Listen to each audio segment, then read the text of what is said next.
So before we get started, a quick update. I'm going to be trying a new kind of video. Well, it's not really new, but I'm going to be making unscripted videos now. This is in an effort to make my content feel more natural. And with that, let's get on to the website that scared me as a kid. Hello! So, YouTube and just general internet horror, it is amazing. It's incredible, it's unpronounced, it's user-generated is the best part about it for me. And that's purely because of how it is presented. It is presented differently in mainstream horror and other kinds. I don't know how to describe it, it's just different. With some of my favorites being Local 58, Everyman Hybrid, The Sun Vanished, and of course, the amazing Marble Hornets. Marble Hornets alongside Eon 8 were the two catalysts that jump-started my online horror fascination. And everyone knows about Marble Hornets, so I want to cover the lesser known one of those two, Eon 8. If you search Eon 8 on YouTube, you will only get two videos, both uploaded 15 years ago. And they have zero context to anything that it is. That was not always the case though, because I have a memory of another video that existed back then.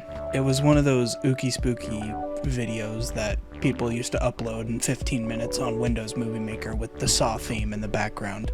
You know, the ooh, I spotted Herobrine kind of video. I'm sorry, I'm moving way too fast. So, Eon 8.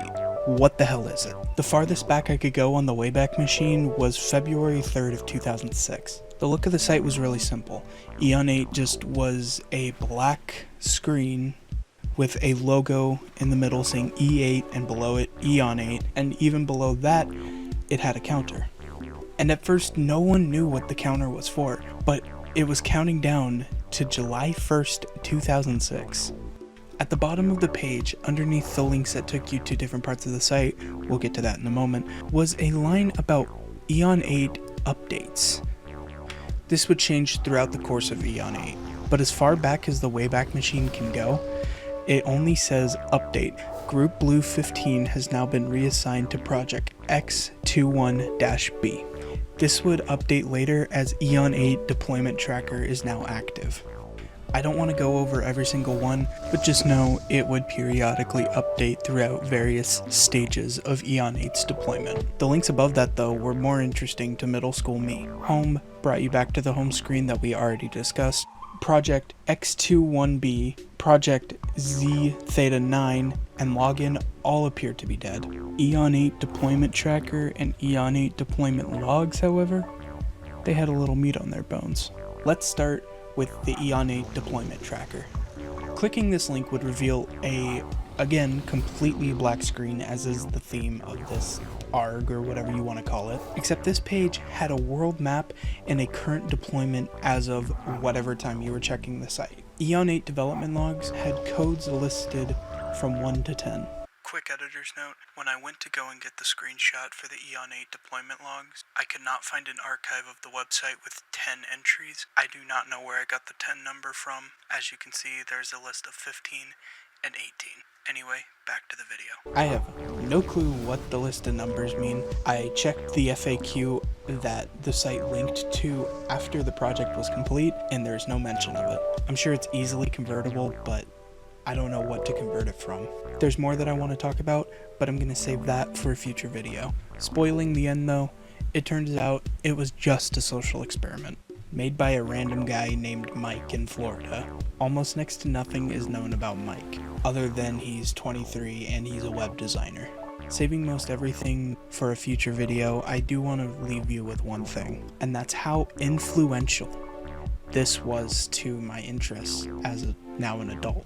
Even though I wasn't around on the internet when the timer was counting down, I was still in elementary school at the time. When I stumbled upon this random now lost video about Eon 8, it changed everything for me. Eon 8 was the start of my interest in horror.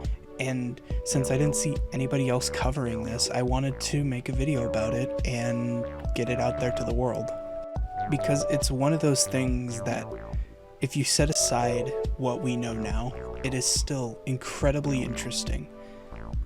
And that's what I feel is missing in a lot of mainstream horror, is that you see the monster, you know what it is, you know it can kill you. But what if you didn't know that was the case? And what I mean by that is the monster itself may have unknowable qualities about it, but for the most part, the story around it is known.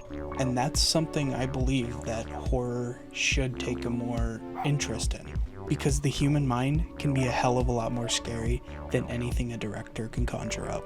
I don't know if it's a lack of budget or what, but internet horror has done that so perfectly. Anyway, that'll do it for this video. Call it a part 1 if you want, because that is not the end of me talking about Eon 8.